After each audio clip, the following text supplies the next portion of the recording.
अस्सलाम वालेकुम। Welcome and welcome back to my channel Afshas kitchen. आज हम बनाएंगे गाजर का हलवा। आज हम कोई भी शॉर्टकट यूज़ नहीं करेंगे, बिल्कुल ऑथेंटिक तरीके से हलवाइयों के जैसे हलवा बनाएंगे, जैसे हलवाई बनाते हैं।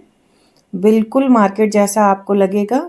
आपको यकीन नहीं होगा कि आपने घर में बनाकर रेडी किया है। आइए बनाना शुरू करते हैं। यहाँ पर मैंने गाजर ली है। ये 2 किलो गाजर है। गाजर कई वैरायटी की होती हैं। एक ऑरेंज कलर की होती है, एक बहुत रेड कलर की होती है और एक इस तरह से होती है। मैंने ये वाली ली है, मुझे ये इजीली अवेलेबल थी तो मैंने ये ली है। इसमें बहुत ज़्यादा मिठास नहीं होती है। और जब हम गाजरों को ग्रेट करके मीन्स घिस के बनाते हैं ना, तो हमको इसी तरह से मोटी गाजर का यूज़ करना चाहिए। तो इसको मैंने थोड़ा पील कर लिया था और ऐसे स्ट्रेनर में रख लिया है। और इधर थोड़े से हम ड्राई फ्रूट रोस्ट करके रख लेंगे। आप अपनी मर्ज़ी से कुछ भी यूज़ कर सकते हैं।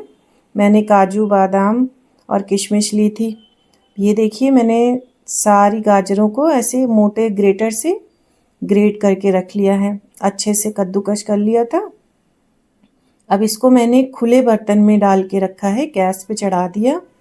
और यहाँ मेरे पास 1.5 लीटर दूध था, मैंने ये दूध इसमें डाल दिया है। हलवाई कभी भी शॉर्टकट यूज़ नहीं करते, इसीलिए उनका फ्लेवर, टेक्सचर, टेस्ट सब बहुत अलग तरीके का होता है और इसीलिए वो खाने में बहुत अच्छा लगता है। अब हम जब ये दूध डाल देंगे, हमको इसे खुला ही पकाना है और बहुत धीरे धीरे पकाना है, स्लो फ्लेम पर इन गाजरों को। आप देखेंगे कि ये पकते पकते कैसे ये इतने अच्छे टेक्सचर में आ जाएगी और इसका फ्लेवर, फ्रीग्रेंस बहुत अच्छी होने वाली है। अब इसको एक बार बस हल्के से मिक्स करेंगे और इसी तरह से पकने के लिए छोड़ देंगे स्लो फ्लेम पर। अब यहाँ मैंने दूध पर की मलाई ली है, ये 3 टेबल स्पून के करीब है। इसको भी डाल देंगे। थोड़ा तो रिच करना है ना हलवे को, ये भी यूज़ करेंगे इसमें और इसी तरह से स्लो फ्लेम पर पकने देंगे। गाजर भी गलती रहेगी धीरे धीरे। आप अपना दूसरा काम भी करते रहें। इसको अभी यहाँ पर कंटिन्यू चलाने की ज़रूरत नहीं है, बस बीच बीच में 1 से 2 बार इनका हाल चाल पूछते रहें। इस तरह से स्पैचुला से चला दें बस और इनको धीरे धीरे पकने दें।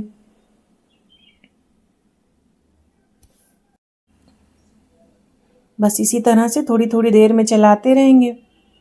यहाँ पर देखिए, ये पकते हुए ये जो येलो येलोइश सा आपको दिख रहा है ना, यहाँ पर मैंने 1/3 कप देसी घी भी डाल दिया था पकते हुए इसमें।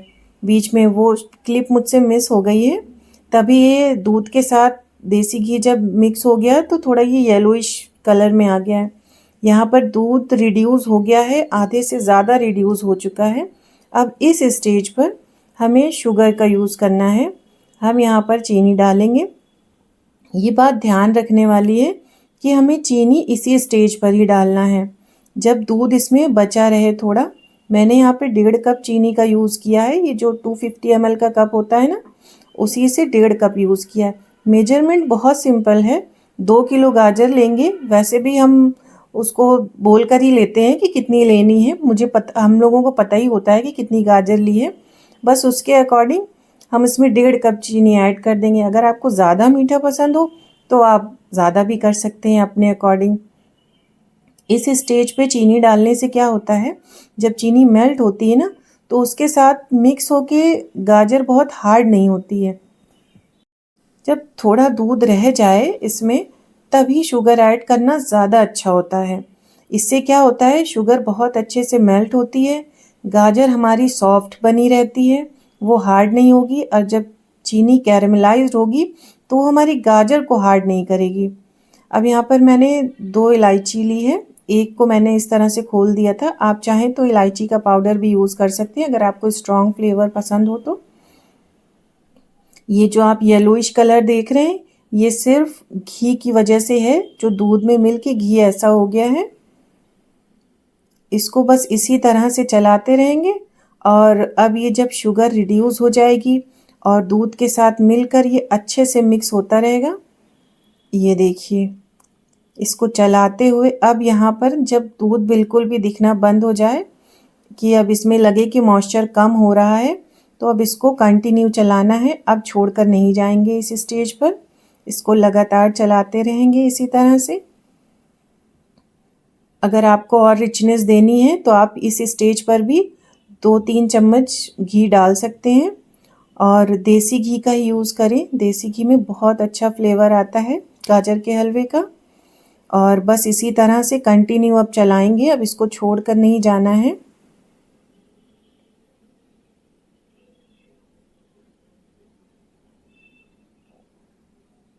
ये देखिए, जब मैं इसको थोड़ी देर छोड़ती हूँ तो ये थोड़ा थोड़ा सा फिर से इसमें मॉइस्चर दिखने लगता है। हमें तब तक इसको पकाना है जब तक थोड़ी देर छोड़ने के बाद भी इसमें मॉइस्चर ना दिखे और घी थोड़ा थोड़ा सेपरेट होता हुआ दिखाई दे। जितना हमने 1/3 कप घी यूज़ किया है वो हल्का हल्का सा सेपरेट होता हुआ दिखाई दे, तब तक भूनते रहना है इसको।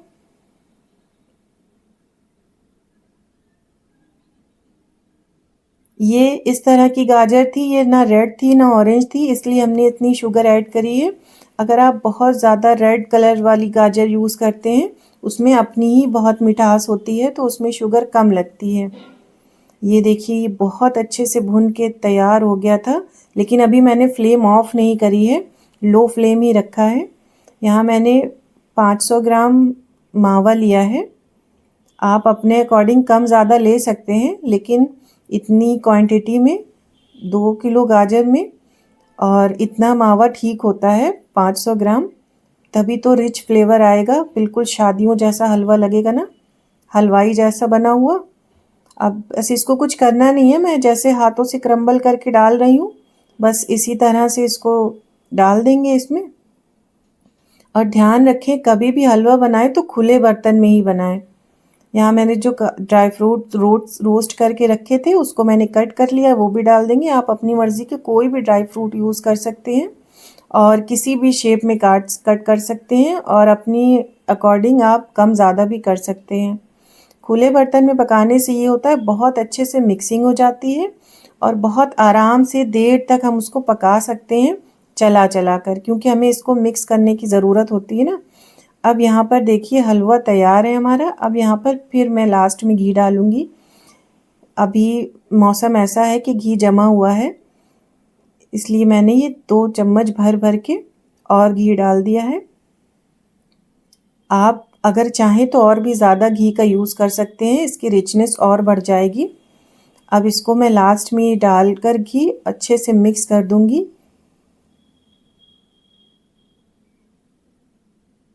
आप चाहें तो यहाँ पर केवड़ा एसेंस भी डाल सकते हैं, उससे फ्लेवर बहुत अच्छा आता है। इसको ये मिक्स कर देंगे और अब मैं यहाँ पर गैस की फ्लेम ऑफ करूँगी और बन के रेडी है हमारा बिल्कुल शादियों जैसा, हलवाई जैसा गाजर का हलवा। अल्लाह हाफिज़।